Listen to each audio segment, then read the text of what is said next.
Good afternoon, Western Standard Viewers. Nigel Hannaford here again from the floor of the Global Energy Show. I'm very happy to have with me the manager of the Energy Show. We're going to talk a little bit about how the show went and what the show's success, because it is success, big success, what the show's success might tell us about the future of the industry here.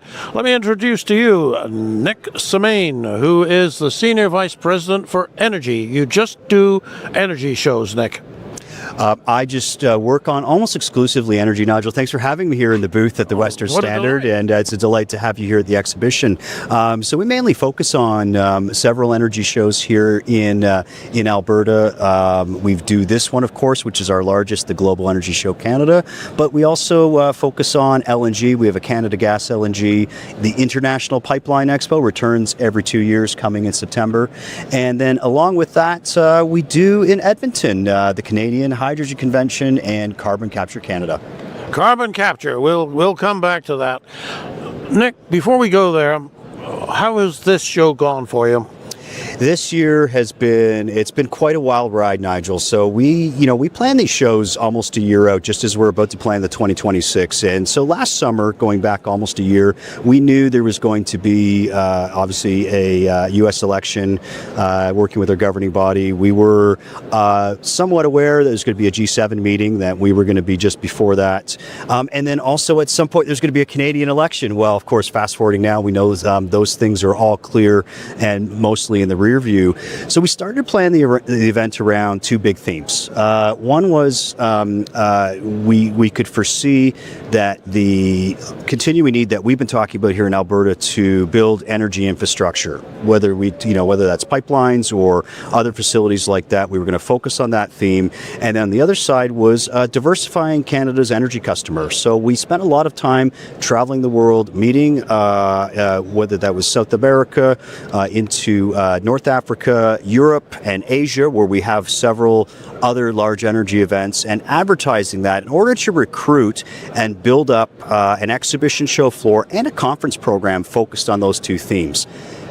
This spring, things happened very, very quickly because, of course, with those elections, a big portion of our conference program is elected officials, and there's moving pieces to see who can come where with all of this happening in the market, and then also ensuring we got those themes just right. We've only got 3 days here, Nigel, to really supercharge the national and international attention on what's happening in Canada. We take that responsibility very seriously. So it all came together like the shows do, and we've seen a real upswing this year compared to the 2024 event. Well, that's good. I mean, I've heard scuttlebutt on the floor that it may have been 30,000 people here, which is pretty large attendance for a show like this. It's a large attendance. We're fortunate. This event has been here in Calgary. It's really it's a treasured, not just a tradition, but almost an institution, I dare say, since it was founded more than 50 years ago, and it's got a loyal following. It was Jim Gray, wasn't it? So yes, tell us about that. Yeah, sure. I mean, we owe it. I've had been fortunate to sit down with Jim and talk to him a little bit about how the show was founded as an add-on to the Stampede, and really a knowledge gap there between what the energy sector was doing at that time and really what the general public perception is. And I won't go into paraphrase that, but I'm sure many of the viewers and yourself, you can see that knowledge gap is still that's really one of our foundational roots of the event this year, is to tell that energy story to your average person, whether that's things like energy affordability, access, or even in today's headlines,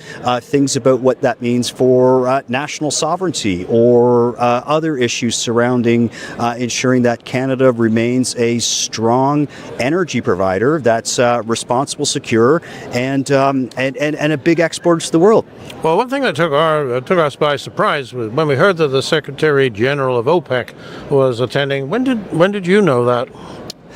Well, I guess I could talk about that now. So it's something we've been working on for several months. DMG Events we're involved with shows that some viewers may be familiar with, like ADIPEC, the world's largest energy event, or Gas Tech, and others. That, alongside with our great partnership with the government of Alberta, hand in hand, we had an inkling of that.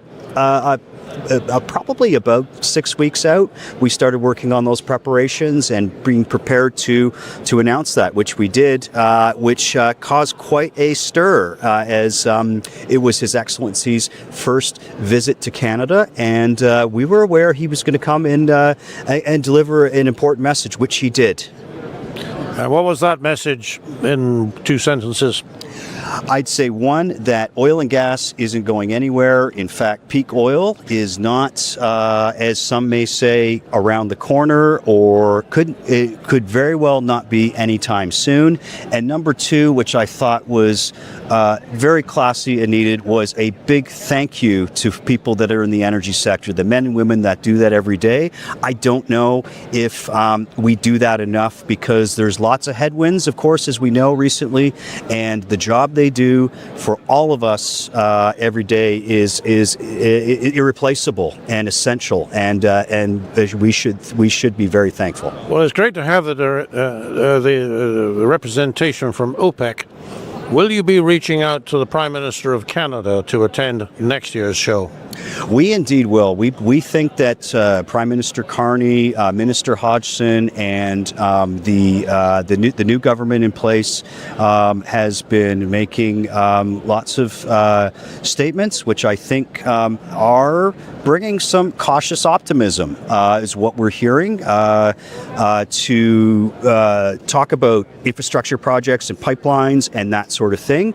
And I believe there's a great interest in Mr. Carney attending, and the invitation, I'll make that first year for the 2026 show, we're at the tail end, there. Breaking news. Breaking news.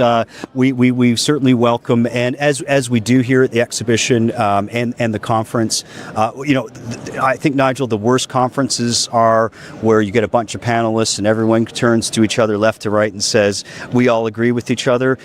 Conferences are about a diversity of views. We believe in that. You've got to get a bit of debate. You've got to give people their money's worth for their tickets. And so we would welcome Prime Minister Carney to come and give his views on the future of Canadian and international energy policy. Well, you used two words a moment ago that we often use together, cautious optimism. But if you had to place the emphasis on cautious or on optimism, what does the success of this show tell you about the way that the industry is going in Western Canada? I think it's really a testament to not just the entrepreneurship and perhaps it's an industry that is rightly so opportunistic, is looking towards signals and signs, the fundamentals that we have: fourth largest oil, fifth largest gas, sixth hydroelectricity, nuclear, top 10 hydrogen producer. We've got it here. We are abundance of wealth in natural resources, and we have a industry and workforce that is ready to get busy and get the job done of growing our energy sector. So that optimism is there. I don't think that even despite some of the big headwinds, whether that's policy or big project cancellations, delays, or otherwise that we've seen in the last 10 years, the resiliency of the energy sector here, as an Albertan myself, it's what gets me up in the morning. So I think that some of those signals that we are going to be launching our first shipments of LNG to Asia coming up just soon, and the talk of a potential revival of perhaps the Northern Gateway pipeline, other pipelines up to Churchill, is getting people excited, and rightly so, because I don't know if we've had too much to celebrate in that regard lately. Well, I don't think we have, but what it sounds to me is your job is safe. Well, I don't think I'm going to say that, but certainly what I will say is thank you. The exhibition here has been through thick and thin. We go back through those 50 years. It's seen its ups and downs in the 80s, ups and downs. We know through the crash through 2014. You've been in here about 10 years. I've been here for 10 years, and I come from. My dad has been in the energy sector. Bless him, he's 91 and still going. He did 25 years with Shell. He started in 1954. So the energy sector and the oil and gas is in our family and in my blood. And those ups and downs, I couldn't be more committed to ensuring that when my time here, I want to continue on the amazing legacy of Jim and this incredible treasure that we have, the Global Energy Show, for another 50 years and leave it in great shape.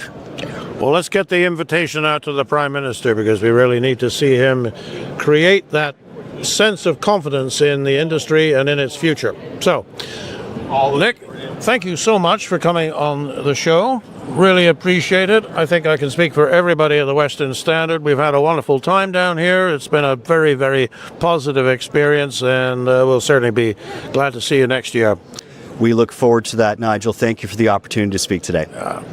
For the Western Standard, I'm Nigel Hannaford.